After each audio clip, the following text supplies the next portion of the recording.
لیکن سب سے مہم اور سب سے اہم بات جو شہیدوں کے بارے میں نے وہاں دیکھی ہے، وہ میرے ایک ہمسائے کی ہے۔ وہ ہمارے نیبر تھے، اور مجھے بہت اچھے سے یاد ہے کہ ہمارے اس زمانے میں جب ہم ہائی اسکول میں تھے اور 9ویں 10ویں کلاس میں تھے، تو اکثر شبہ راتوں کو ہم مسجد میں جایا کرتے تھے، وہاں ہماری کلاس ہوتی تھی، وہاں ہمارے جلسے ہوتے تھے، قرآن ہوتا تھا، عزاداری اور ماتم ہوتا تھا، اور ہم آخر شب تک وہاں رکتے تھے، اور پھر وہاں پر ہماری کلاس، عزاداری، ماتم، نوحہ، یہ سب ختم ہونے کے بعد ہم اپنے گھر کی طرف چلے جاتے تھے۔ اور ہمارے گھر کو جانے کا راستہ جو تھا وہ ایک بہت ہی باریک گلی تھی، یعنی بہت ہی چھوٹی گلی تھی، اور اندھیرا بھی بہت تھا۔ ہم لوگ بچپن سے ہی بہت شرارتی تھے۔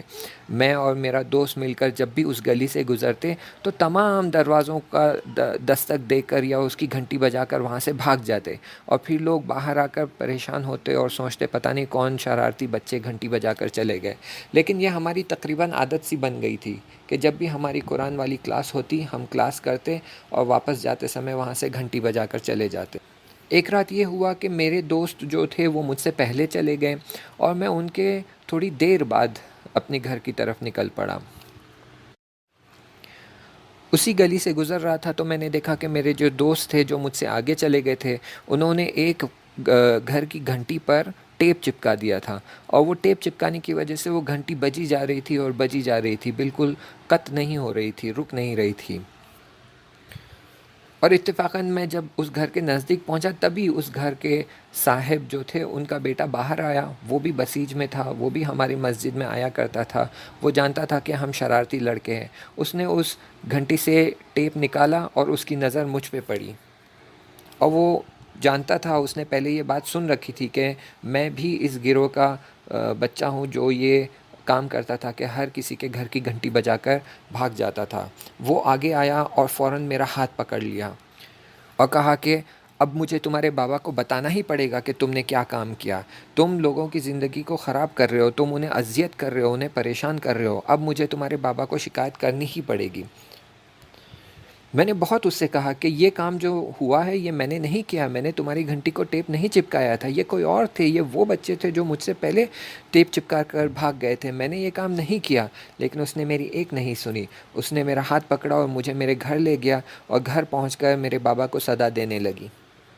اتفاقاً اس رات ہمارے گھر کے پڑوس میں جو لوگ تھے ان کے یہاں شادی کا پروگرام تھا، اور وہاں کتنے سارے مہمان آئے ہوئے تھے، سارے لوگ وہاں گلی کوچے میں کھڑے تھے، ایک دوسرے سے مل رہے تھے، بات کر رہے تھے، کوئی کچھ کھا رہا تھا، کوئی کچھ کر رہا تھا۔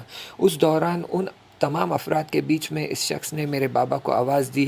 جب میرے بابا باہر آئے تو انہوں نے اس شخص نے بتایا کہ ہم کس طرح لوگوں کو پریشان کرتے ہیں اور ان کے گھر کی گھنٹیاں بجا کر بھاگ جاتے ہیں۔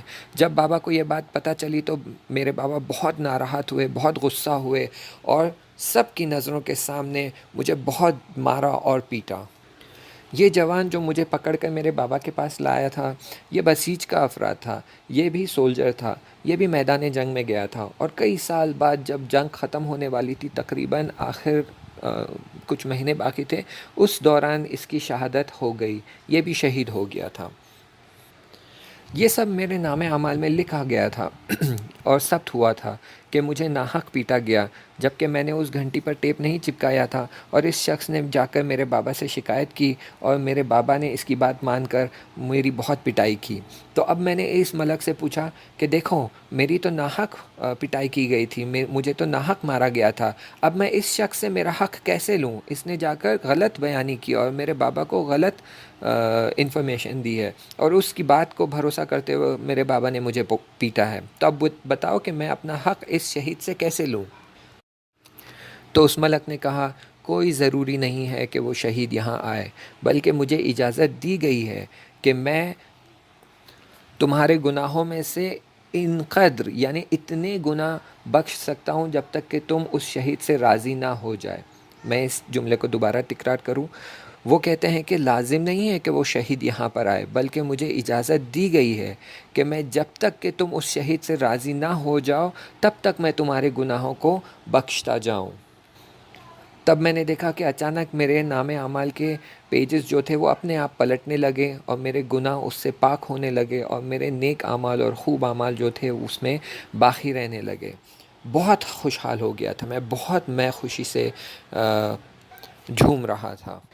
تقریباً 1 یا 2 سال کے میرے پیجز اسی طرح پلٹ گئے، جس میں سے میرے گناہ مٹائے گئے اور میرے نیک اعمال وہاں پر ثبت ہو گئے تھے۔ پھر یہ ملک نے میری طرف پلٹ کر کہا، متوجہ ہو کر کہا، راضی ہو تم؟ اب اس شہید سے راضی ہو گئے ہو؟ اور میں نے فوراً کہا، ہاں ہاں میں راضی ہوں، بہت خوب ہوا، میرے 2 سال کے اعمال اسی طرح بچ گئے، بہت خوب ہوا۔ لیکن بعد میں مجھے بہت پشیمانی ہوئی کہ کیوں میں نے انتظار نہیں کیا تاکہ میرے سارے اعمال گزر جاتے اور میری ساری کتاب ختم ہو جاتی، تاکہ اس میں سے سارے برے اعمال مٹ جاتے اور نیک اعمال رہ جاتے۔ کیوں میں صرف 2 سال کے اعمال ہوتے ہی میں نے اس شہید سے راضی ہو گیا؟ شاید تھوڑا اور رک جاتا تو میرے تمام اعمال پاک ہو جاتے اور صرف نیکیاں بچ جاتی۔ تبھی میں نے دیکھا کہ وہ شہید یہاں آئے، میرے نزدیک آئے، مجھے سلام کیا اور مجھے گلے سے لگایا۔ بہت خوشحال ہو گیا تھا میں انہیں دیکھ کر، بہت خوشی ہوئی۔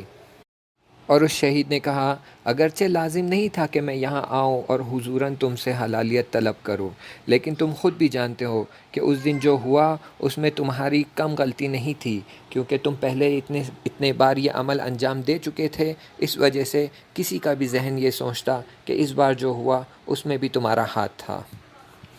اس طرح سے یہ جناب اپنی وضعیت کو بتاتے ہیں اور بتاتے ہیں کہ وہاں پر شہداء کا خاص اہتمام کیا جاتا ہے اور خاص ان کی حرمت ہوتی ہے اور ایک خاص عزت ہوتی ہے۔ انشاءاللہ آگے کا مطلب آئندہ درس میں آپ کو بتایا جائے گا۔